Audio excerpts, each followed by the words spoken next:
Amigos, me acompaña ahora Jesús Tapia, secretario juvenil del MAS, vicepresidente juvenil de la Internacional Socialista. Jesús, bienvenido. ¿Qué destacarías tú al momento? Es decir, hasta ahora, ¿hasta dónde se puede llegar con el análisis o con algún tipo de conclusión? Bueno, lo primero, Eduardo, es que el hecho de que la alta comisionada haya venido a la ciudad de Caracas, eso implica de que hay una violación de los derechos humanos por parte del Estado venezolano.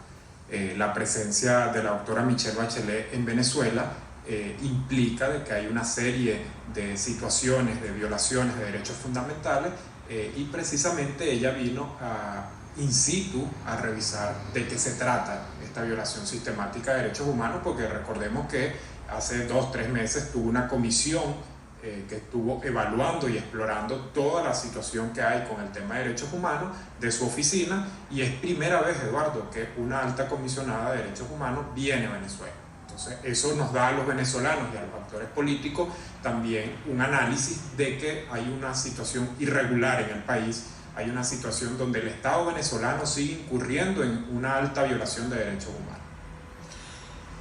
¿Hacia dónde visualizas tú pudiera ir el resultado de este informe? ¿Cuál pudiera ser su efecto? El que convenga a todos los venezolanos. Porque esta visita tiene una particularidad y tú la destacabas. Y es que para que se cumpliese debía contar con la venia de Nicolás Maduro. Y así pasó, y fíjate que Nicolás Maduro y su gente dicen que quedaron plenamente satisfechos. De manera que, ¿hacia dónde puede llegar esto? Claro, aquí hay que ver que el gobierno de Nicolás Maduro se atribuyó o pretende atribuirse el hecho de que es una invitada especial del régimen de Nicolás Maduro, y eso no es así.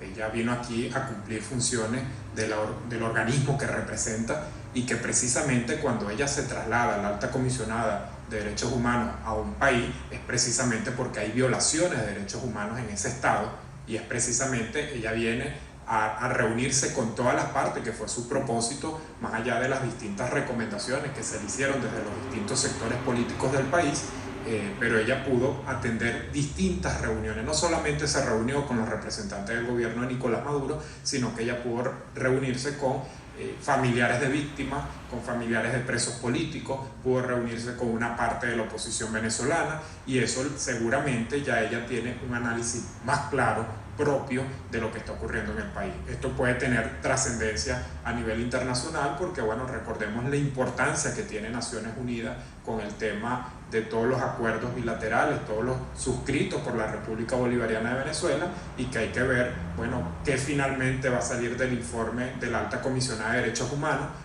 Ya hay un adelanto de lo que fueron sus declaraciones antes de irse del país, pero también se viene la Asamblea General de Naciones Unidas, y es allí donde van a jugar un papel fundamental los representantes de todos los estados en esta Asamblea General, y que por supuesto esto pasa, este informe, al Consejo de Seguridad incluso. La situación del país se va complicando todos los días. Se nos cuenta que hay esfuerzos en este momento en Noruega, en Suecia. Por cierto, Timoteo Zambrano hablaba también del posible escenario de Barbados, donde también se estarían reuniendo. Son declaraciones que acabamos de escuchar. Y tú has dicho que vienen cosas tan importantes como esa Asamblea General de la ONU. ¿Qué implicación puede tener lo que resulte del informe de la comisión que dirige Bachelet, no solamente delante de estos escenarios de intento de diálogo y negociación entre venezolanos, sino también, por ejemplo, en el tema de las sanciones? Porque Bachelet incluso ha dicho que, sin desconocer que la crisis ya preexistía, el tema de las sanciones complica las cosas. El tema de las sanciones pudiera ser una variable influida por este informe. Es que aquí, Eduardo, fíjate que la importancia de una posible negociación política para salir de este conflicto que hay y de la crisis que tenemos los venezolanos pasa porque los distintos actores políticos entiendan que el único propósito debe ser Venezuela. El hecho de que el alta comisionado haya estado en la ciudad de Caracas reuniéndose con distintos actores políticos, sociales, pero también con familiares de víctimas, esto conlleva de que los actores políticos entiendan de que los organismos internacionales están muy pendientes de la situación que vivimos a diario los venezolanos. Esto tiene que también poner en reflexión a quienes dirigen el gobierno nacional, específicamente a Nicolás Maduro, de que no se puede seguir en las mismas actuaciones que vienen cometiendo desde el Estado hacia los ciudadanos, hacia la disidencia, hacia los distintos sectores políticos. Entonces, eso tiene que llevar a que esta situación que estamos viviendo los venezolanos en el país pueda entenderse en sentido de que tenemos que buscar una salida pacífica en el marco de una negociación política y que le permita a los venezolanos salir de esta grave crisis que nos aqueja a todos por igual.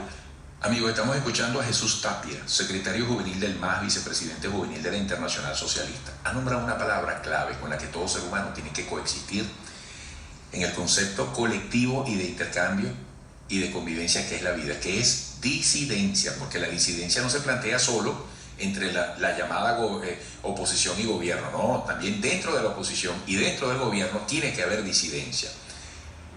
El gran mensaje de la oposición en este momento es que Maduro es ilegítimo, es que Maduro no ganó unas elecciones legítimas, es que hay que repetir elecciones. Pero en la oposición, ¿qué está pasando? Te pregunto, Jesús Tapia. En la oposición se están alineando, se están coordinando, se están logrando consensos, acuerdos y negociaciones. Por ejemplo, ¿Guaidó para ti es el gran líder de la oposición? Mira, Eduardo, el tema de si Nicolás Maduro es ilegal o si es legítimo, yo creo que lo que conduce es que es el presidente que está administrando el gobierno venezolano y por ende yo creo que aquí hay que trazarse una línea donde hay que entender que todos tenemos que resolver el conflicto que está pasando en el país.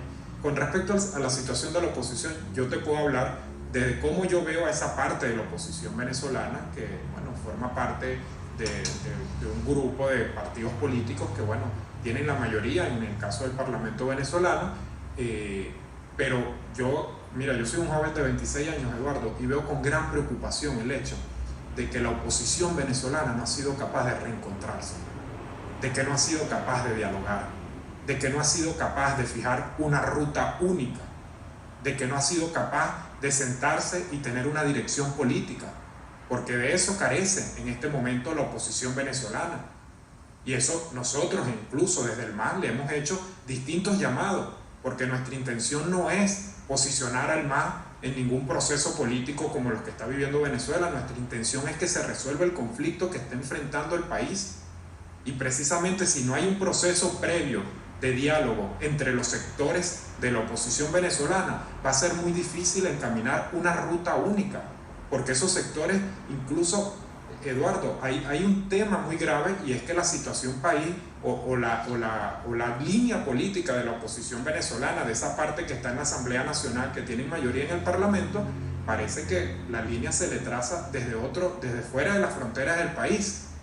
O sea, no tienen dirección política, no se están reuniendo, no están fijando estrategias que permitan a los venezolanos tener una claridad o hablarle claro a los venezolanos. ¿Quiénes se han venido equivocando en los últimos años con lo que se le ha vendido a los ciudadanos venezolanos, con lo que se le ha manifestado, con las falsas expectativas que se le han dicho a los venezolanos? Esa parte de la oposición venezolana. No me corresponde a mí, Eduardo, satanizar o señalar las malas actuaciones que han tenido la oposición, sino todo lo contrario, llamarlos a la reflexión de que es momento que entendamos que tenemos todos los sectores políticos de la oposición venezolana, sentarse en una mesa, fijar una línea única y entender la necesidad del país. En el momento en que eso se entienda, se da paso a que un proceso de diálogo tenga resultados positivos para el país. Jesús, ¿se puede lograr un acuerdo o acuerdos y negociaciones entre oposición y gobierno si antes dentro de la oposición no ocurre eso que tú estás clamando?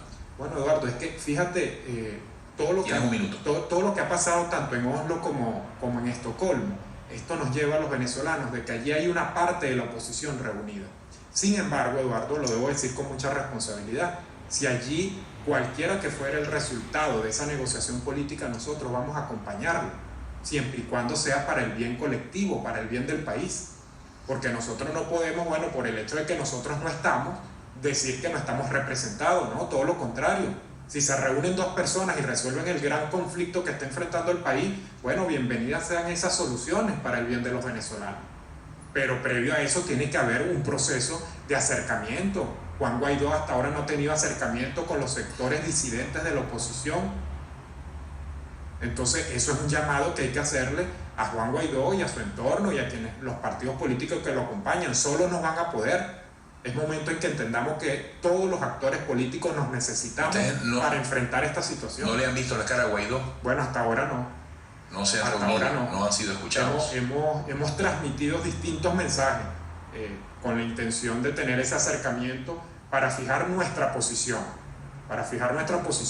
Y en aras de buscar una propuesta única que le permita a los sectores democráticos de la oposición venezolana enfrentar el conflicto que tenemos. Bueno, Jesús, ya tendremos otras oportunidades. Un gusto tenerte por acá. Muchas gracias, Eduardo, por el espacio. Jesús Tapia, secretario juvenil del MAS, vicepresidente juvenil de la Internacional Socialista.